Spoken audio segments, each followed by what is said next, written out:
Great. Good evening. Welcome everyone to the monthly council meeting here at the City of Summerside of November 18th, 2024 here at 6:37 p.m. We'll begin by calling the meeting to order and seeking a motion to approve the agenda as presented. Councillor Adams, second. Councillor Cameron, all in favor of the agenda as presented, please indicate by saying aye. Any opposed, changes, revisions? Hearing none. The agenda will proceed as before you. We begin each one of our meetings here at the City of Summerside by acknowledging that the land upon which we gather is unceded Mi'kmaq territory. Abigoy is covered by the historic treaties of peace and friendship. We pay our respects to the Indigenous Mi'kmaq people who have occupied this island for over 12,000 years, past, present, and future. At this time, I'd ask any member of council to declare a conflict of interest with respect to any item on the agenda before you. Hearing none, we'll move on to item 2, minutes. I'm going to group the approval of the following meeting minutes. I believe every member of council was present at each of the 4 meetings. I call for a motion to approve the following meeting minutes. October 21st, 2024, monthly council meeting. October 21st, 2024, in-camera meeting of council. November 5th, 2024, Committee of the Whole of Council, and November 5th, 2024, in-camera council meeting. Can I have a motion to approve the minutes as presented? Moved, Councillor Morrison. Second, Councillor MacDougall. All in favor of adopting the minutes as presented in your package, please indicate by saying aye. Aye. Any opposed, changes, or revisions? Hearing none, the minutes are adopted. At this point, we move to item 3, accolades and recognitions. I'll open the floor to council if any councillor has anything they'd like to say. Councillor McColeman. Yes, I do, Your Worship. Just I briefly want to extend condolences on behalf of the City Mayor and Council to former Councillor colleague Brent Gallant and all of his family members in the recent passing of his father at the end of March, or the end of October, excuse me. Thank you for sharing that, Councillor McColeman. Any other members of council? Hearing none, we'll move into item 4, public presentations, petitions, delegations. We have 2 here tonight. The first, update from Community Services. Before we jump into that, I'll touch on the second one, which is just a staff update on demolition of 394 Poplar and 405 Chestnut. Coming back to Community Services presentation, this is the first of what is going to be a series of presentations from municipal departments. It was thought that it would be of value to council for each municipal department to come make a presentation to council to highlight both what it is they're doing. I know we do know, but there's a heck of a lot happens here at the city that we don't. And also give the opportunity for any member of council to ask any questions with respect to each one of the departments. So this is the first one up, so go easy on Community Services. They're up first, and I'll hand it over to our Deputy CAO and Director of Community Services, JP DeRosier. JP? Thank you, Mayor Kutcher. Yeah, so as the guinea pig, I hope to just provide council tonight with a brief overview of our department functions, some of our current and future goals and objectives, some of our challenges, and then leave it open for council to ask any questions they would like about the department operations. I won't read slide for slide, but I'll certainly, I'd like to touch on the second paragraph here. Firstly, though, the Community Services Department focuses obviously on recreation, events, and tourism, and now communications. Our services engage residents of all ages. Our events foster community spirit, and our tourism efforts highlight Summerside's attraction to support local business and attract visitors. So that's sort of a guiding, I don't want to say mission statement, but a guiding statement that we follow as a department day in and day out. I've been around, I think, the department for as long as some of this furniture has been in this room. And I've looked at department structures all around North America, and I don't think you'll find a makeup of a sort of a one-of-a-kind oversight model that Community Services has anywhere else, as I said, in North America. We look after sort of a broad swath of different things, and tonight I'll take you through sort of what those things are and what our focus areas are. Right off the bat, I just want to take you through sort of the 5 sort of critical and key divisions of the Community Services Department, starting with SETS. So SETS is our Sport and Event Tourism Division. We lead world-class events. We attract national, international, and entertainment events to the city. We work to drive tourism impact and provide a vibrant atmosphere for the community. Parks and green spaces, we look after an expansive network of parks, green spaces, community centers, wooded areas, trails, boardwalks, beaches, etc.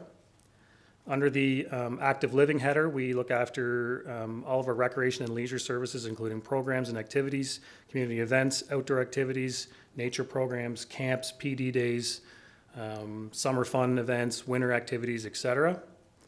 New to the Community Services Department, we have obviously the Communications Division. We look after the communications for the entirety of the city, not just community services. We handle obviously all the public relations components, press releases, media relations, social media, media events, those types of things.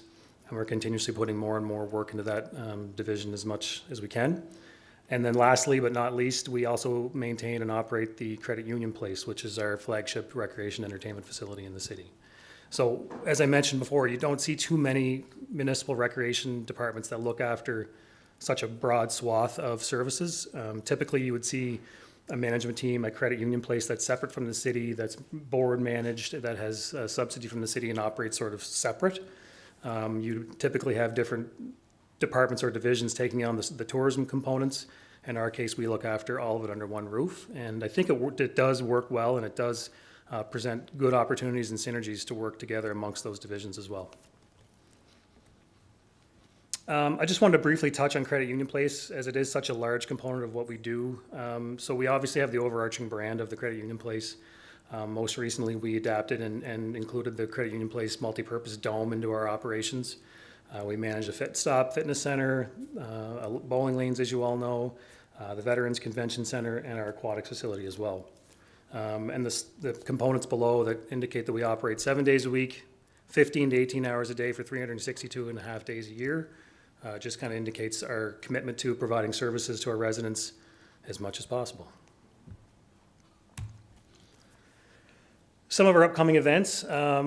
We just recently concluded the Celtic Thunder Odyssey Live that some of our councillors may have enjoyed last week. We did so simultaneously hosting the Summerside Chamber Awards that same evening, all while continuously operating our facility for recreation programming and youth programming and so on. Coming up, obviously, we have the Canada versus USA Rivalry Series, which is a international event that will welcome two national female teams, Canada and USA, to Summerside for Game 5, which will be a very significant international sport tourism event for us. Leading into March, we'll have the Canadian Mixed Doubles Championship, directly followed by the U21 men's and women, U20 men's and women's doubles championship, and the 2025 and 2026 Ray Carter Cup national championships as well. So that's just to highlight some of the key national and international sporting events we have on the horizon. And every day we're trying to update that list to include events to come. And the next list is our goals for the next few years for national and international sporting events, which include the Baseball Canada Cup, the Scott Tournament of Hearts, Women's National Hockey U18 Championships. We've recently held the CCAA Women's National Soccer Championships, and now we're looking at doing the Men's Nationals, and as well, and including into Canada Day, a multi-day festival as well, which is part of our goals from the event perspective going forward. Some of our department goals. So these are near-term and sort of longer-term goals as well. So one of the key items right now is to update our Parks and Green Spaces plan. We also are continuously working on a 20-year capital lifecycle plan. Believe it or not, in 2018, right, Kristen? 18, the cup will be 20 years old, and we will need to start considering long-term capital lifecycle planning as we move towards the next 20 years of its operations. We're obviously ongoing work is being done on active transportation.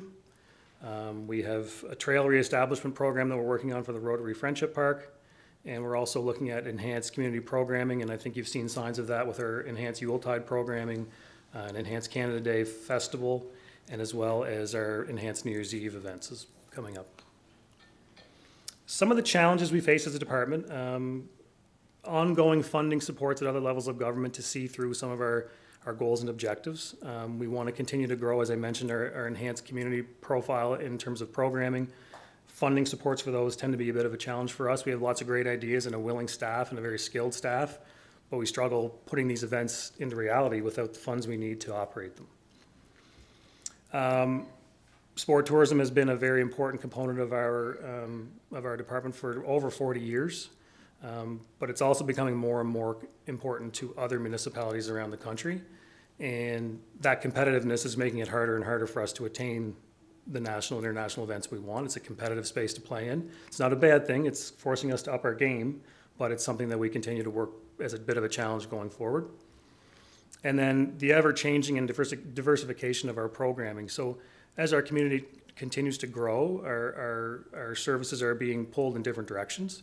Our community is becoming more diverse, and the demands for that programming continues to change, and we're trying to adapt to those changes, perhaps not as fast as the community would like. So it's a focus for us. It's a good challenge to have, and one that we're trying to meet head on as we move forward.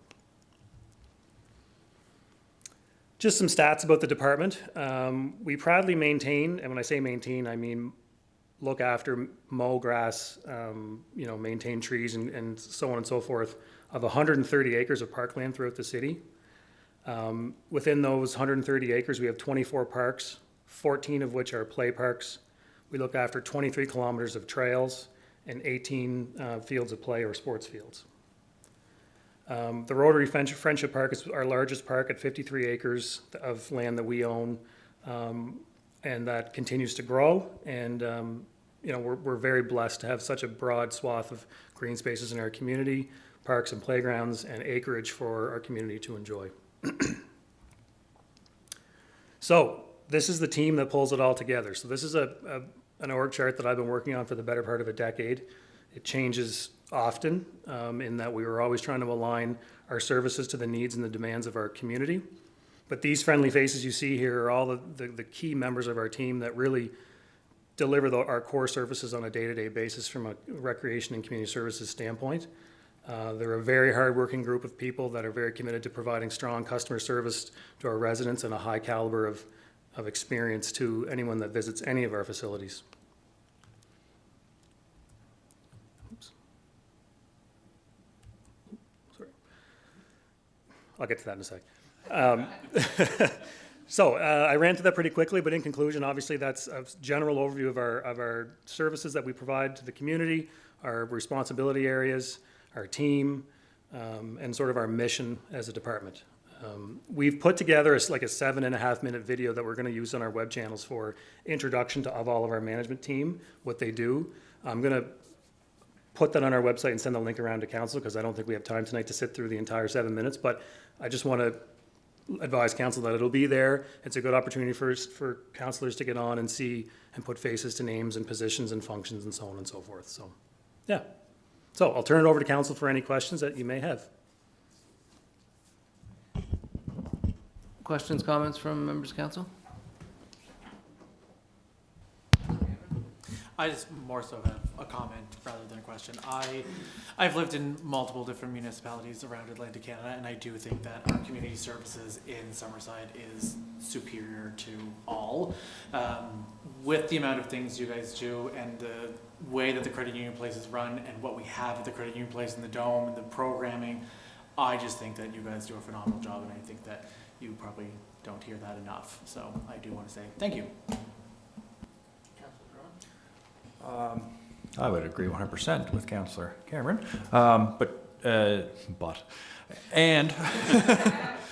just a question. We had sort of started the conversation a few months ago about what the individual departments are labeled as, as a good works as a title for the department. This is the name itself. It keeps it broad enough to sort of encompass everything that we do. Because we don't just do recreation, we don't just challenge, but we'll stand up to whatever name you give us. Challenge us out. Thank you, JP, the staff out there do a great job, and you're doing a great job of managing all that. One of the compliments that I hear often, and I really like to hear it, is how clean that place is. So I just want to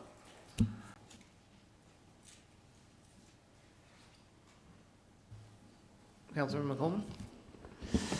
JP, I just wanted to say to you, but also to all of the staff, I really think the compliments that we hear as councillors from residents and people in the community, I know there's always times there's going to be something negative or whatever to any department, but I know I've heard many, many really positive comments, and I think you are a real role model for the staff.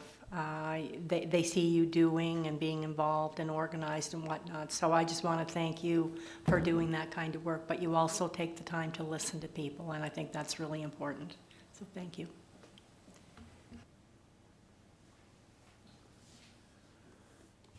Any other comments, questions from council? No, hearing none. Thank you, Director DeRosier. You'll send around that video. You're going to post it on socials as well? Yeah, Yeah, well, for our great. website for sure, but yeah. Great. And then it might be helpful as well to keep these presentations in a place that all of council can access, because again, sometimes it's helpful to go back and to look at, oh, right, remember, community services takes care of all these types of items. So, thank you, good job, and keep it up. Great, thank you. At this point, we'll move on to staff update on demolition of 394 Poplar and 405 Chestnut. I think that's Mike Straw and Kendra Gunn are here on behalf of city staff to provide an update. I'll hand it over to you two. Good evening, everyone. We actually had initially planned on providing resolutions for council to consider and then vote on. But when we went through the unsightly property bylaw, there are no sections that refer to actually council making any approvement decisions by resolution.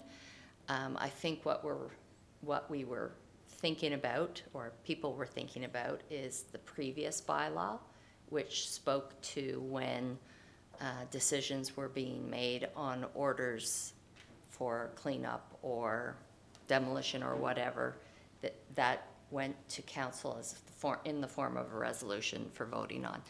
So Mike and I chatted and thought it would be best to provide you with an update as to where two of the particular properties of concern are at as of today's date. Neither property is what I would consider a straightforward or easy process property. So I'm just going to give you a little bit of a summary, and Mike can either jump in or correct me if I'm making any mistakes. I'm going to start off with 405 Chestnut. So we have complied with our own bylaw by issuing notices for orders for either cleanup or demolish. These orders were served appropriately and proof of service was created. The problem becomes that the person who is named owner of the property does not live in the province, and we've had no response from the person, despite having issued postal, It was posted on site. posted on site, It was sent by registered letter. right? It was, Emailed, We obtained her email address. It was sent twice to her email address. yes, And voicemails were left on the phone yes. phone number we had. Yes, and I tried as of last Friday to reach the number, the Ontario number we have for this individual. And there's a voicemail, and you can tell it's probably an older female woman. And I left a very detailed voicemail on how to reach me, but have not heard back. And Mike has gone through the same process. So we've jumped through the hoops we're supposed to jump through. And the bylaw does say we can then action the order of either repairing or demolishing the property. I do think there are important things to consider just a little bit more in terms of information that we have on the property. The property was sold in 2016, and at that time the purchaser, who is the person we've been trying to contact, put a mortgage on the property for the amount of $115,000 with the National Bank. Now we don't have any other information other than that. The bank's not going to talk to us. We also had initial information that there was a property manager in town. I contacted that individual, and that individual said that they neither knew the name nor had they any connection with the property. We do have some outstanding invoices in regards to the property. There's 2 invoices, and both are in regards to cleanup of the property, which we actioned under this bylaw, and both occurred within this year. In fact, the last one in a month, and those invoices add up to approximately $1,000. Now, Mike has done some legwork in terms of checking into potential cost to demolish both this property and the other one we're going to talk about tonight. And his estimate at this point is somewhere between 15 to 20,000. Higher end for the larger property, lower end for the smaller property on Chestnut. So that's with respect to 405 Chestnut. On 394 Poplar, Kendra, yes. was the registered letter delivered?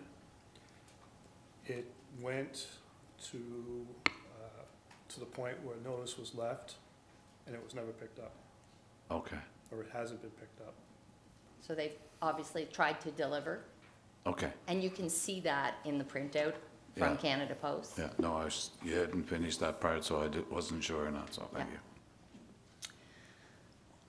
Any more questions on 405 Chestnut before I move off it?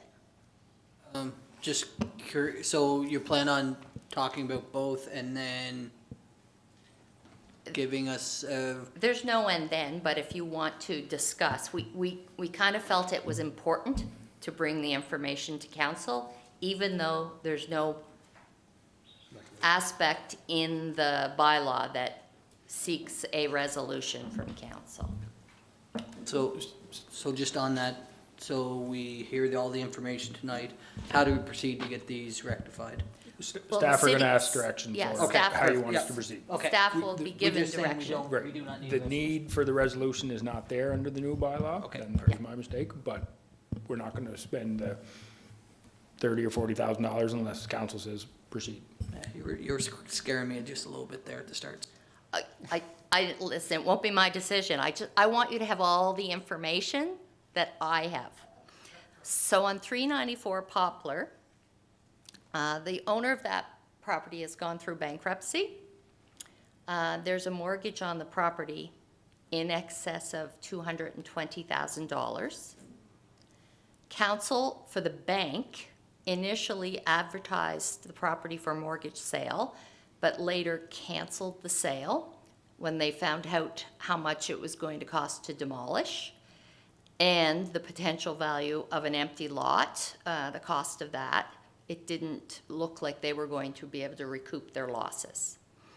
And I had had some discussions with council, with the CAO, in terms of what our possibilities were, but they've decided to take a bit of a hands-off approach. They are not going to action their right to assume title of the property at this point in time. So I spoke with the trustee in bankruptcy to see if there was any potential for the city to take over the property. And yes, there is, but the mortgage continues to follow the property. So the city, it's going to be it's unlikely that the city will be able to recoup its demolition costs for potentially both these properties. So that's something we want you to be aware of in regards to both properties. We have done the whole necessary notice and order for repair or demolition, gone through that process too.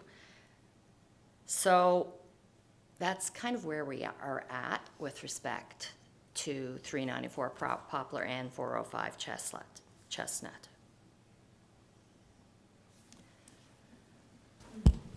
Kendall, Not a rosy picture. I'll just add one thing. It is staff's recommendation that we move forward and demolish both properties. But part of that recommendation also, council needs to understand that our ability to recoup the money is not as, certainly as clean as we'd like it. So if council decides to move forward in that way, I think it should be under the understanding that the chances are that we won't recoup the money. If we do, that would be a bonus. Councilor MacDougall? Yeah, so do we, if we do that, do we not put a lien on the property? Yes, but it follows the mortgages. Oh, okay, thanks for that good news.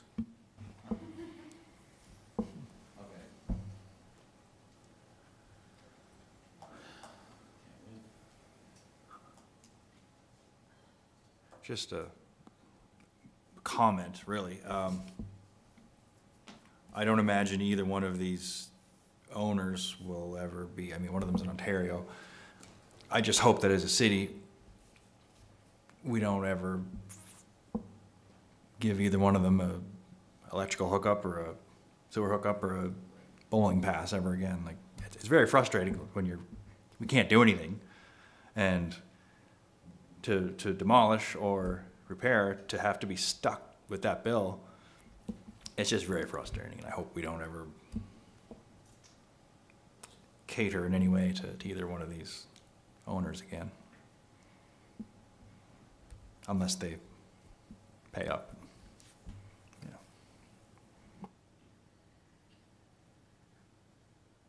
Just a quick question. When you said the lien, it would be second in priority to the mortgage. But can you work that through? So the mortgage property gets demolished, there's a lien on it. The property's not going to get transferred unless the lien is satisfied. Unless there's a bankruptcy, and there's a bankruptcy, There is a whoever's bankruptcy. first priority is going to Is be the mortgage. is going to get paid That's why out. the bank is sitting pretty right now, so to speak. They're like, go ahead, demolish it for us, essentially. Because then that's one less thing they have to do, and maybe they will then decide to go through the process to take title.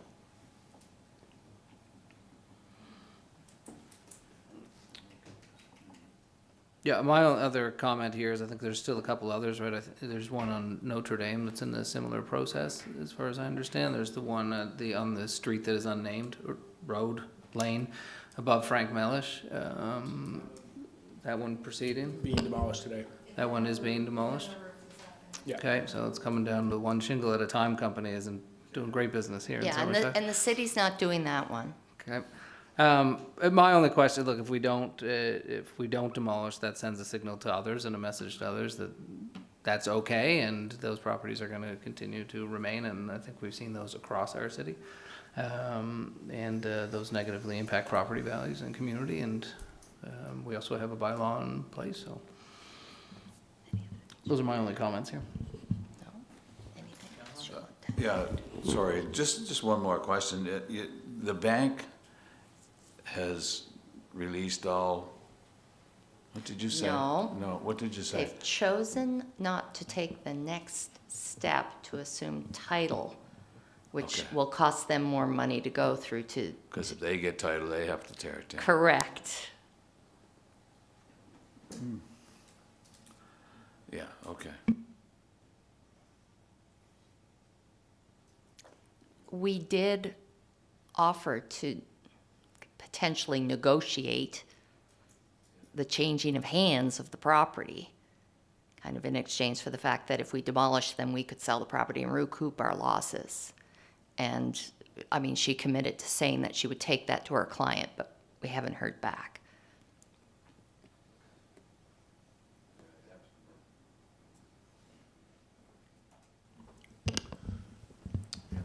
Yeah, I've sort of been letting everybody else talk, but I think everybody seems to be on the same page here, so I'll keep it very short, but I do think it's definitely time that both these properties come down, so the quicker the better, and we'll figure out the liens and all that at another time, but. Just one question. I think it's only one. So if the city demolishes Poplar, the bank still will own the land? No, well, they can if they go through the process of becoming a mortgagee who now owns the land, but it's still in the trustee in bankruptcy's hands at Yeah. this point. Yeah, so I guess my only fear, and I don't have a problem with knocking it down. I'm just curious as to what happens for the next number of summers when the grass grows and everything's there. Who's gonna cut the grass? So is that also gonna fall on the city for years to cut the grass? Or would you're Potentially. not sure? Yeah. Oh, it's not that I'm not sure. Unless the bank steps up, yes. Okay, and the one on Chestnut? Chestnut, yeah, so there's just, I guess there must be a bank involved there too then, if there's a $120,000 mortgage or $115,000. From 2016, you think there'd be a mortgage Yeah. there still. That, anyway, it's one thing to go in and spend the $15,000+, whatever it is, to tear them down, but it's another thing to spend $15,000 over the next 15 or 20 years cutting the grass too, and it's just anyway, just a thought. Okay, so just going back to what Justin had said, so if somebody pulls this kind of, I don't want to say pulls this kind of stunt because everybody's issues are different, but if somebody does this and then they go and they live somewhere else in our city and ask to be hooked up, as long as they aren't owing anything electrical or utility-wise, are we obliged to hook them back up? I'm not aware of how the city treats bankruptcies, because after somebody who's gone through bankruptcy, it's done. Yeah. They don't have any more debt. They may be, in a process of paying back on a proposal or something to that effect. Right. So I'm not sure legally. Yeah, so bankruptcy is sort of different from just walking away from it. type of Yes. thing. Yes, okay. Gotcha, okay. And, I wonder what happened with Chestnut, Is she traveling? Has she, passed away? And, who knows? In talking with Kristen earlier, we had a discussion around, it's not like we can get information from the province about whether property taxes are being paid on particular properties. We don't get individual breakdowns Yep. of whose property taxes our city taxes are coming from. That's theirs to deal with. Yes, and they won't release that No. information. There have been instances where requests have been made and they won't. And I understand there's, Yep. privacy issues there. So if you look at, would there be any, so she's in Ontario, is there anything legally on file anywhere from when she purchased who the lawyer was? That we There's- could so- go back? Kristen found the mortgage. There's a notary public in Ontario, Okay, so it's not okay. not local.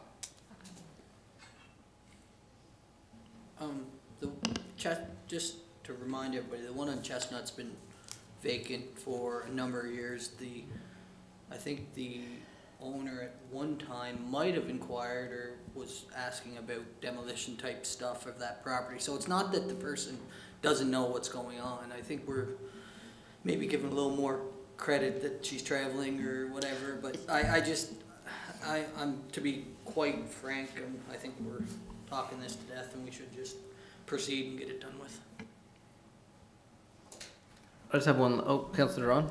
Yeah, I guess more so for the Poplar one, due to the bankruptcy. So typically we would, if council decided to proceed with demolition or repair, we would then send an invoice to the owner. So in this case, would we not send an invoice to the Royal Bank? We might send an invoice to the trustee in bankruptcy, but I don't know whether that really forms part of the process at this point.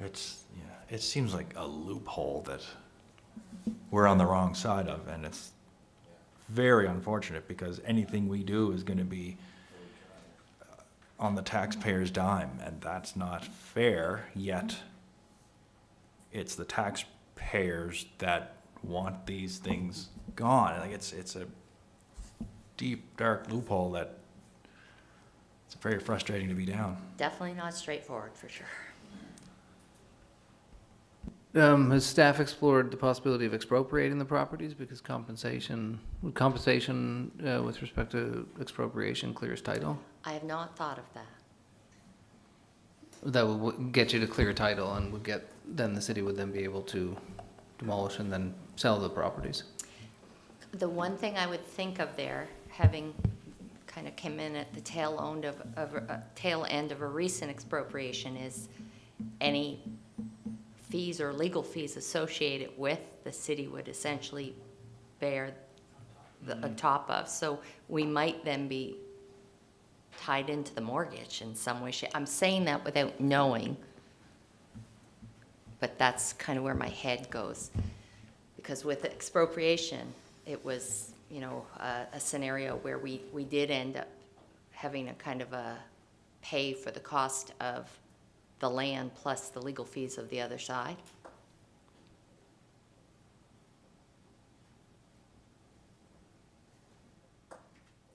Again, just thinking of ways to clear title and to get some value out of it,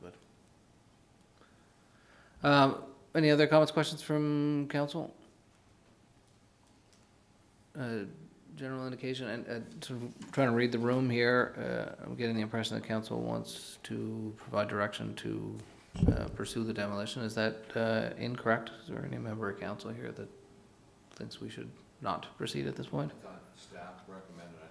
Does council doesn't have to give direction to that? I would say this, unless council says stop, we are going to move forward to perfect the orders and have the buildings demolished. But if anyone wants us to stop, you should say that now, understanding that it's going to cost $35,000.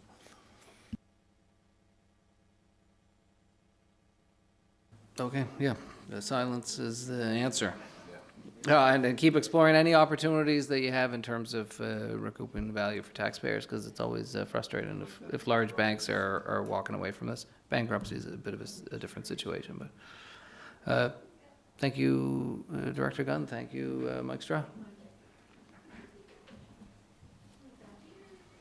At this point, we move into item 5, which is appointment to committees. We have two. These are going to be back to back. So the City Council Heritage Board appointments. So I'll be appointing Councillors MacDougall, Councillor McColeman, and Councillor Snow to sit on the Heritage Board on behalf of the City of Summerside. And congratulations, yeah. And with that, we move on to item 6, which is the same situation. So this is introduction and reading of bylaws. This is resolution COS 2492, Heritage Board appointments, and Councillor Snow. Thank you, Your Worship. Resolution COS 24-092, moved by myself, Councillor Corey Snow, and seconded by Councillor Justin Duran. Whereas it is desirous to appoint a City of Summerside Heritage Board in accordance with Section 4.2 of the Heritage Bylaw, CS-37, and whereas citizen members of the Heritage Board are appointed by Council, be it resolved that the Heritage Board appointed under Section 4.2.2B of the Heritage Bylaw CS-37 shall comprise of the following citizen members: John Jovanovich, Natalie Hashi, Marie Ann McNulty, and Lisa Carbone. Thank you, Councillor Snow. Resolution COS 24-092, moved by Councillor Snow, seconded by Councillor Duran, is on the floor. Any comments, questions, statements from members of council? Hearing none, I'll call for a vote. All in favor, please indicate by saying aye. Aye. Any opposed? Hearing none, the appointments are made. The resolution is carried. Thank you, council. We'll move on to item 7, which is department reports, and we will start with the Department of Finance representative, Councillor MacDougall. Councillor? Thank you, Your Worship. I have a report here by Director Dunsford. Good evening, colleagues on City Council and businesses and residents of the City of Summerside. We're in the process of reviewing our year-to-date results and projection to May 31st, 2025 with departments, and expect that we'll come in close to budget. The preparation of our 25-26 capital and operating budgets will soon begin, and the schedule will be provided once it has been confirmed. We're seeking input on our proposed budget and are inviting residents, businesses, and stakeholders to provide comments on what they would like to see reflected in the upcoming budget. Feedback will be accepted until 12 p.m. On Friday, December 13th, 2024. Please see our website for a form to submit your input. This form should be available in the next few days. Hard copy written submissions can be mailed or dropped off to City Hall, 275 Fitzroy Street. And that should go to attention Kristen Dunsford. Our utility accounts receivable as of November 10th, 2024 is as follows. Total overdue balance of $207,300, and that's compared to $206,900 on October 15th, 2024. Although our total past due has not changed since our report in October, the amount greater than 60 days is greater than what we have reported in prior years, and this is mainly due to 3 commercial customers. We strongly encourage utility customers who have received collection notices to contact our office at 902-432-1230.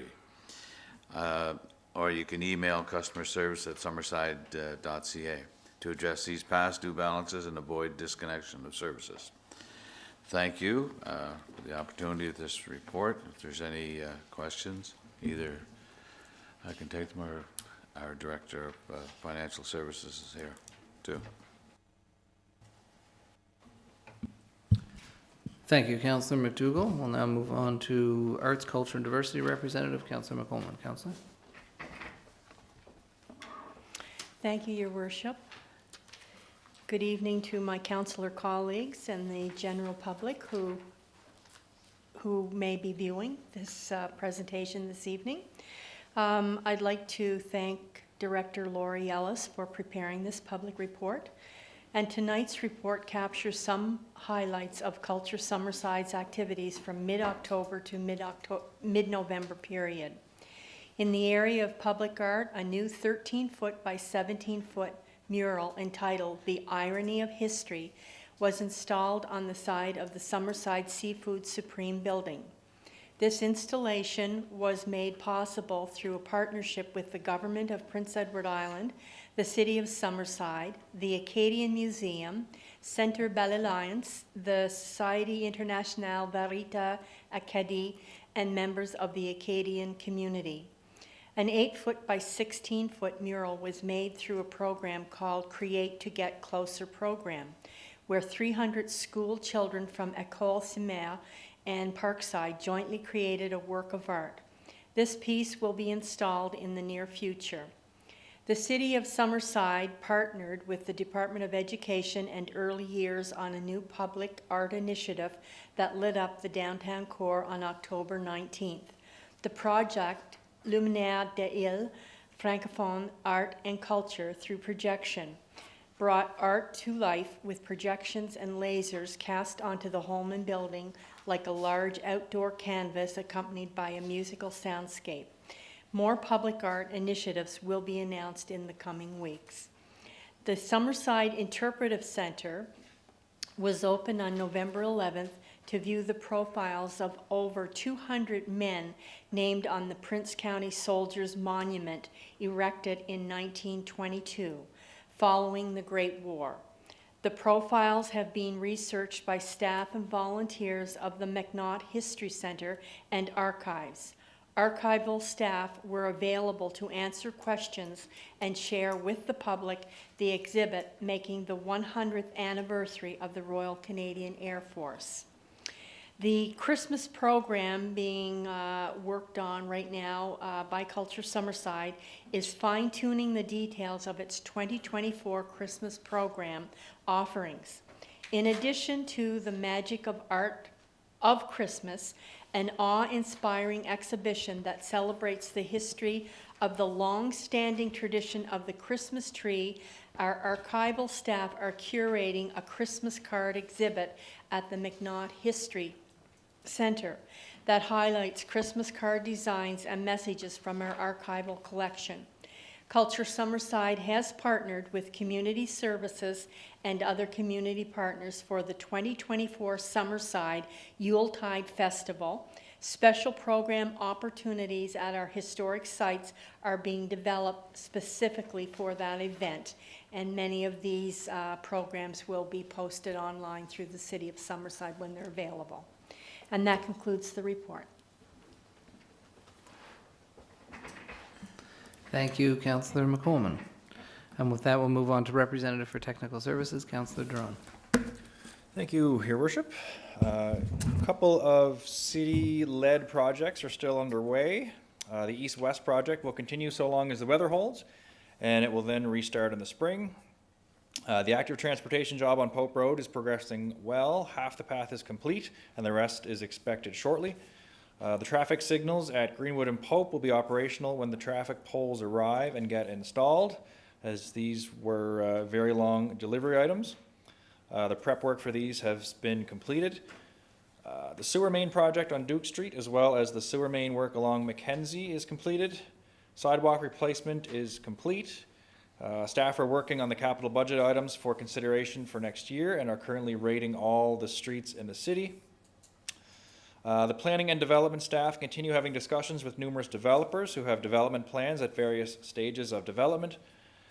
24 building permits with a value of just over $1.4 million were issued for the month of October, for a year-to-date total of 155 permits and a total value of just over $70.3 million. The breakdown on these permits are 2 commercial, 2 institutional, and on the residential side, we issued permits for 2 additions or alterations, 2 for apartments, 6 for decks, signs, or accessory buildings, and 10 demolition permits.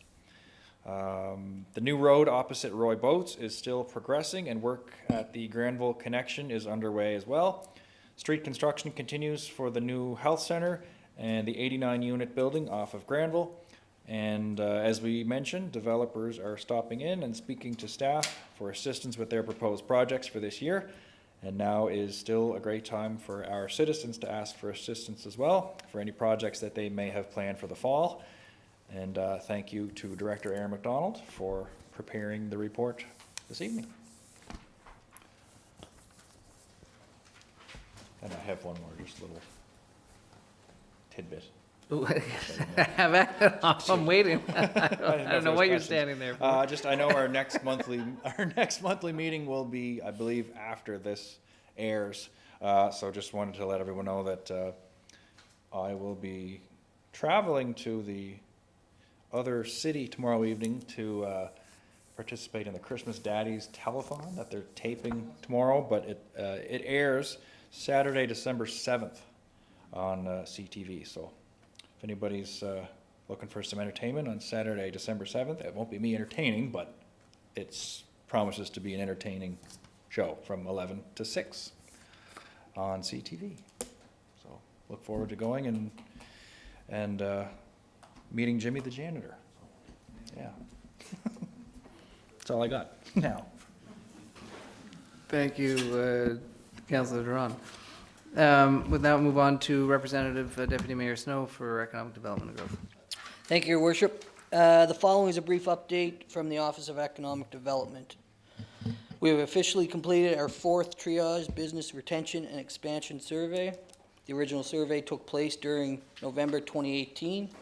The goal of this major business outreach is, in essence, is to garner a better understanding of the plans and needs of local businesses and how business owners and managers view the community as a place to do business. The information from the survey will be used to plan future activities focused on the top priorities of local businesses. We have connected with over 170 businesses in the community, discussing a range of topics, opportunities, and challenges. We will, in the coming months, be releasing the full results of this important retention work. Our labor recruitment campaign has been in full swing for the past several months and has been met with positive enthusiasm from area partners. Given the extreme labor competition and ambitions of our local business community to grow, the program is ensuring that we connect and spread the word that Summerside is growing and has opportunities in a diverse cross-section of our economy. Anecdotally, results from the Business Priority Survey show that the survey respondents, 28% suggest that their local complement had increased over the past 12 months, and that over 30% expect to increase their labor complement in 2025. Our plans in the coming months are to add to our champions with 2 or 3 more business profiled. This concludes the monthly report. Thank you, Deputy Snow. With that, we'll move on to Emergency Services and Communications Representative Councillor Adams. Councillor? Thank you, Your Worship. Staff, I'll start with Police Services. Staff at Summerside Police Services had a busy month of training. They attended stepwise interviewing techniques for interviewing children and youth who are victims of sexual assault and other crimes. These investigations require specialized training, and the interviews are completed in conjunction with child and family service personnel. Members of the TAC Troop attended Tactical Support Group training in Nova Scotia. They are part of an RCMP maritime team. 8 members of the police service entered a team in the PI Marathon Relay. The team placed 10th out of 50 teams. The chief and the deputy, along with new shelter personnel, did a door-to-door visit with seniors in the buildings near the new shelter. They were provided with information on the shelter operations and tried to address any safety concerns they may have been experiencing with the opening. The shelter opened in Summerside. For the first few days, they reached near capacity of 10 clients for the initial start of the facility, and the numbers increased in the days following the opening. Chief Walker attended the installation of the new Lieutenant Governor as his aide-de-camp. The event was held at the Confederation Center in Charlottetown. And a member attended the Indigenous Justice Gathering, AGM 2024. The theme for this event was Navigating the Criminal Justice System as Indigenous Women and Girls, and the event was hosted by MCPEI. And this same member attended Treaty Day at the East Lake Center in Charlottetown as well. Any questions on that? I'll just go into fire services. And thanks to, Chief Walker did that report for police. And for fire services, it's done by Ken Culleton. During the month of October, firefighters responded to a total of 40 calls, 7 medical first responder calls, 32 silent alarms, and 1 structure fire. Firefighters participated in 311 hours of training, such as optimizing hose loads on truck beds, plotting encampments throughout the city. This is done to better plan routes where there may be no roads or easy access, preparing trucks and equipment for upcoming cold months. Just a note, they have dispatched 40 calls this month. That brings this year's total number to 377 with 1 month left in the fire department calendar year. Our fire services have never had 400 calls in 1 year period. It is starting to look like we will see a number that has actually doubled over the past 20 years. That's it. Councillor MacDougall? Yeah, I was just under silent alarms. I see there's 32 there. Is that high for silent alarms? And what do they consider for silent alarms? Maybe. I think silent alarms is like, I know I get a call when our alarm goes off at the home Right. building, and it's like, it's a silent alarm, like it's going off, but the police and fire might be called, but it's not like ringing out loud type of thing. It Right. just, like, the alarm has been set off in the building. Yeah. But, And it's sort of almost a term that, it doesn't even necessarily have to be an alarm going off, it's just silent, meaning yeah, like a door. it could be a somebody jar. calling in saying, I smell something, and they're not paging the whole fleet out, like it's Yeah. just Right, a truck I guess response. that's what I was basically trying to get silent. at, yeah. Like, Okay. and I know one time, like, there was, an alarm was going off. We couldn't figure out what it was, and it was when the air would come on every time, then a plant was blowing in front of this, and you'd go in and you'd be, like, so just things like that, right, that, Yeah. that do take out the Yeah. volunteers' time. No, that's fine. I was just looking at that number, 400 calls, and so, all right, thank you. I just had a question for you, Councillor Adams. If at the next meeting, could you bring a summary of the 400 or 377 plus December calls of what the breakdown looks like over the course of the year? It'd be interesting to know.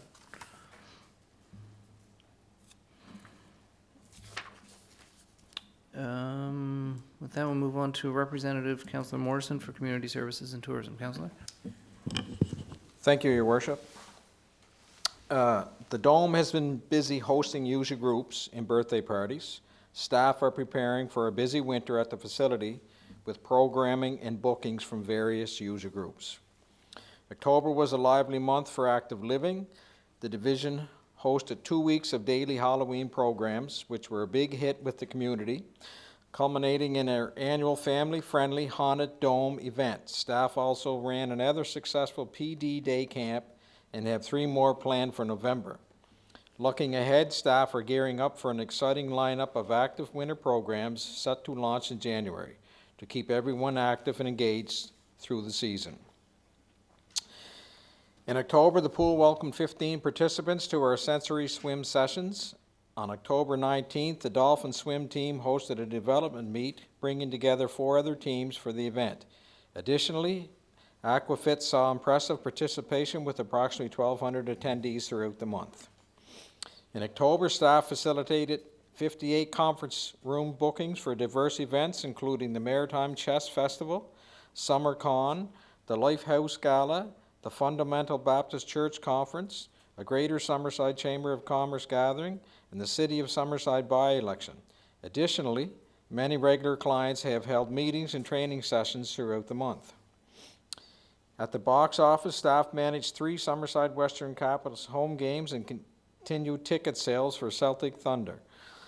The Rivalry Series game was especially popular, selling out within days of its September release. In response to high demand, we are offering standing room only tickets, ensuring more fans could attend. The front desk saw a notable rise in activity with the fall season underway. Evening and weekend foot traffic increased as ICE users returned. Capitals games attracted steady attendance, and residents resumed their fitness and recreational activities after the summer. In November, Green Space successfully completed the 2024 playground maintenance and installation projects. Additionally, staff wrapped up this year's tree planting efforts, adding 500 trees at Rotary Park and 10 more through the street planting program. The team is also finalizing the tree maintenance program, which included promoting safety pruning on 15 trees at various locations across the city. SET staff had an eventful month with assisting in welcoming the Explorers One cruise ship to Summerside. They also launched marketing assets for the 2025 and 2026 Ray Carter Cup National Championships and supported the successful Witches on Water Street event downtown. Team members attended the Spohawks Sport Tourism Conference in Charlottetown and announced that tickets for the Curling Canada National Championships will go on sale starting November 18th.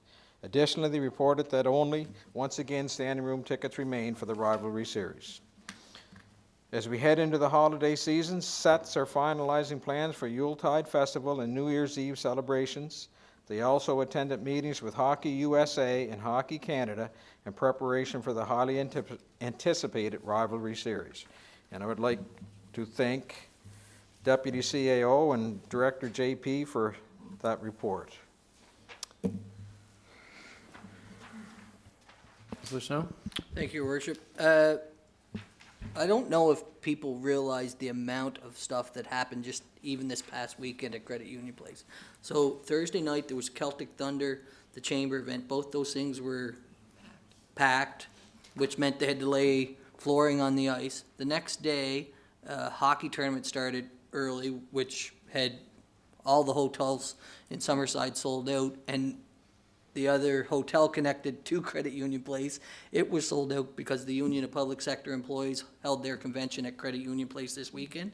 And that was the first time the Union of Public Sector Employees held their convention outside the other city on PEI, and from initial conversations with them, I had a few emails today, they said their members said by far this was the best convention they ever attended, and that was strictly due to the hard work that the CUP staff and Duke Foods, those members do when they put on conventions and that stuff. So it's always important that we realize just how well and how much that Credit Union Place means to our city and the economy in our city.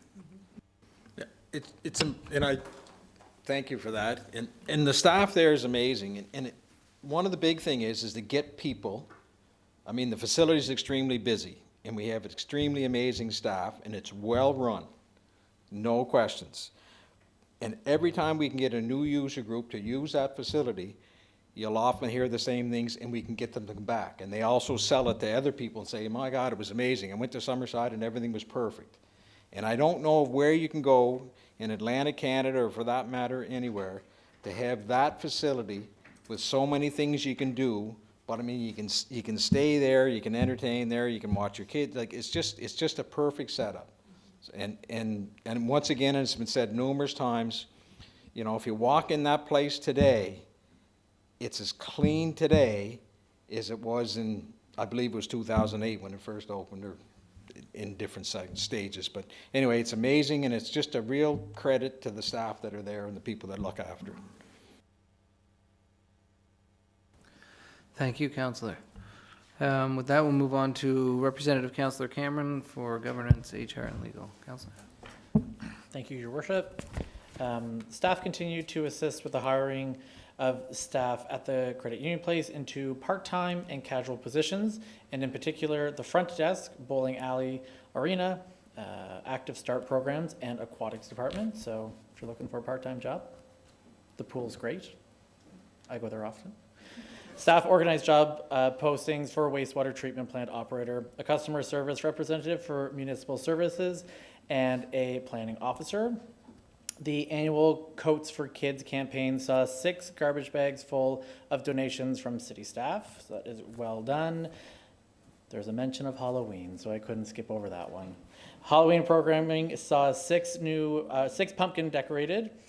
Culture Summerside won a $100 gift card to Michael's Pizzeria. And staff met with United Way representatives to discuss their annual campaign, which will be launching in the coming weeks.